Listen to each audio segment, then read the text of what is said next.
Hello. Good afternoon this time, or evening even. Ooh, what a time it's been. It's been a few days since I last recorded one of these. I was taking some time to try, at least, to rest some. I hope I hope if you're listening to this, you've been doing something similar. I think one of the things that I say most frequently to friends and colleagues is I think we should all be doing a lot less. Um, Maybe that feels really intuitive to you, maybe not. um, but yeah, I don't know. And maybe for some people it doesn't feel right at all.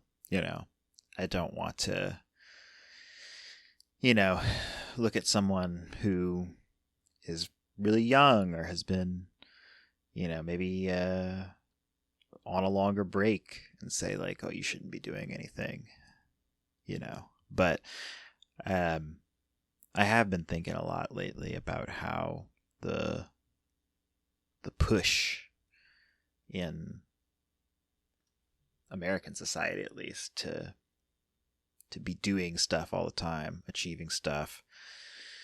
I mean, and the need for it too, right?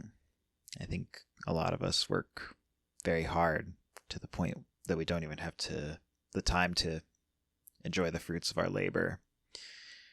And it just seems like it's gotten a little bit ridiculous, you know? At the same time, also,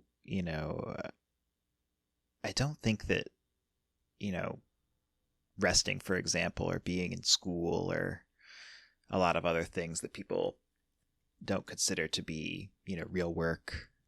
I don't I don't think it's quite like that, you know.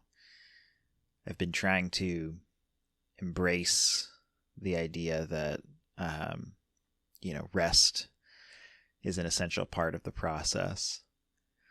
I think once you get tired enough also and I've definitely been there in the past few weeks is I think once you get to a certain point it's like your body just demands it, you know. I think one of the things that concerns me lately is, how many people are already there, but because they have to keep going, they keep going. And, you know, it wears you down. Doesn't matter who you are, it wears you down. Um, so, I've been trying to avoid that. Um, I'm recording this on a Windows computer again because I could not solve my Linux graphics driver issues, which feels like some kind of joke. But I'll be tinkering around with Linux some more and, hopefully solving those issues eventually. Or maybe switching Linux distributions to something that doesn't have that issue, or I don't know. Does not matter. We're having fun with it. But yeah, I think also the failure, is kind of part of the process, or, sometimes progress doesn't look massive. I've also been making some progress with my new personal website. Very small progress.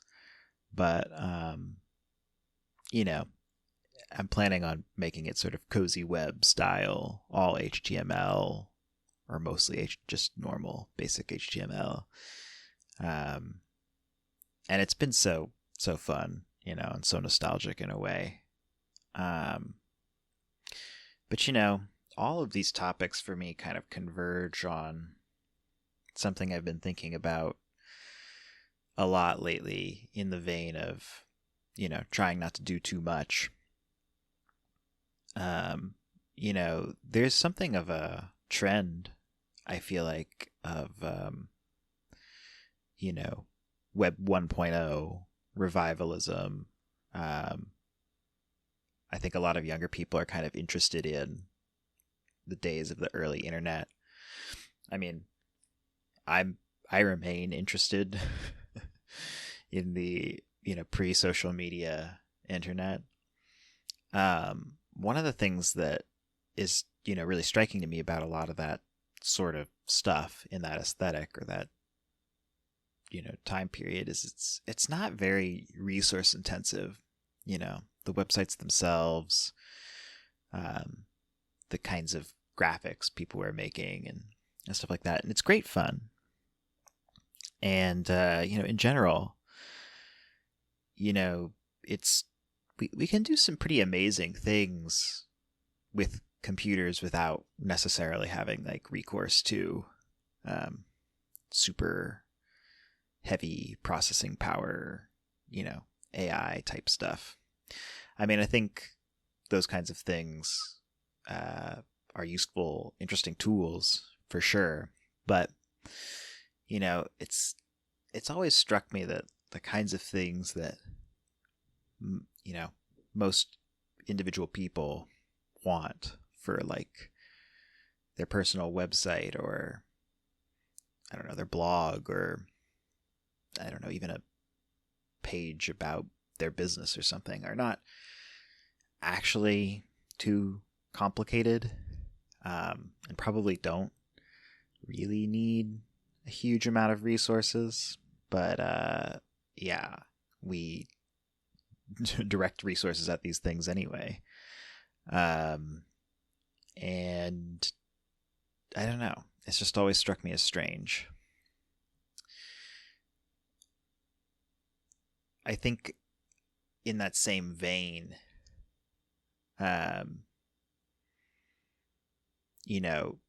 entertainment in general has gotten very complicated.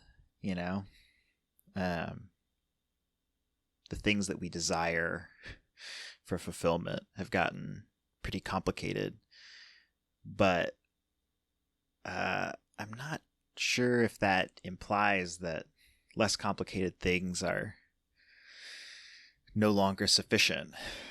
And I think in some sense, we kind of need to wean ourselves off of overly complicated forms of gratification, because as a way of using resources, it just, I don't know, doesn't seem tenable. I always think this when I see, videos on YouTube of people grinding out, really outrageous things in some video game. Will there be some day where people look back at that use of computing power or resources and they're upset by it? They think it's ridiculous. I don't know. Maybe not, but who could say? I don't know. I'm not trying to sit here and say, like, position myself as like someone who is only enjoying the simple things in life myself. I think it's hard not to get caught up in all of this because, a lot of reasons, we're social creatures.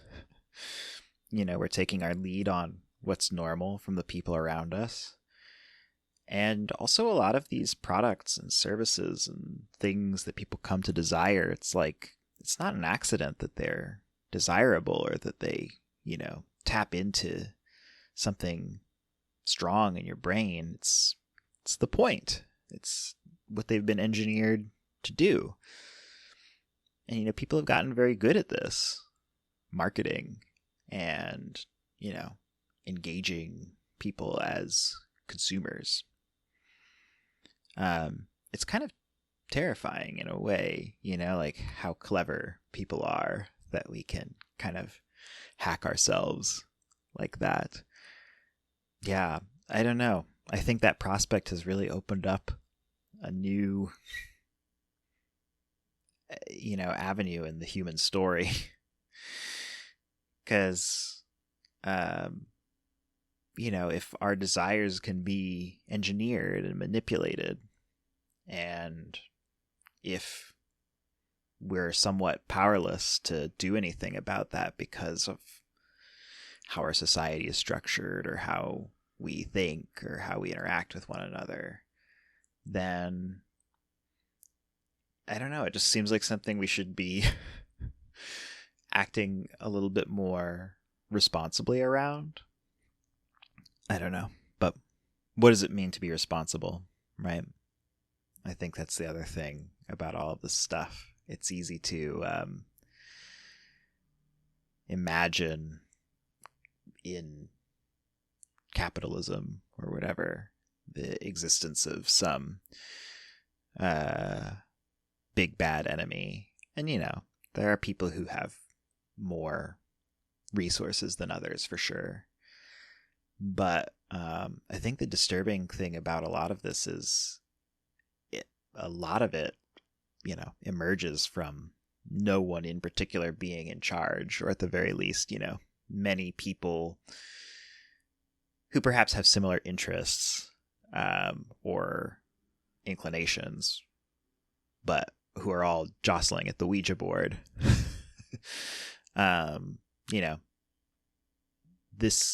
All of this has come about naturally. It's been people at the helm of this world. And even if you believe that there are nefarious actors in that system, it's like they still came from somewhere. So I don't know. It's all to say, I think like we all are part of it, and we all play our part in it, and we can all exercise some discretion, some thought over it. I guess that's one of the things that I'm trying to do with things like these blogs, if you will. I hope people like that name. I mean, I mostly, it's entertaining for me. But, I still believe that there's a lot of power in just taking time to consider things that we don't ordinarily consider. And I appreciate the people who have been doing that with me in parallel to me. I don't know. By listening to these, and, again, thank you to everybody who comments. I hope it's fun. I mean, I think sometimes when you stop to consider things about the world as it is, it can be really sad. I think for myself, a lot of grief comes up in this way. But I don't think that's something to run from. I think that's something to run towards, at least for me. And I think it's a small way of moving the needle on one's own mind. And I think one of the other things that I'm trying to think about more and emphasize more in my life is the power of small things. Just, you never know what thread pulling on is going to have the biggest effect. And I think there's a lot of hope in that for me. So this is my way of engaging with that hopeful orientation. And I hope it does something for you too. And wherever you are, take time to rest. It's not optional. And you never know what's going to come up in the silence. I hope we can all engage with those thoughts well. Anywho, good night, good luck, toodles.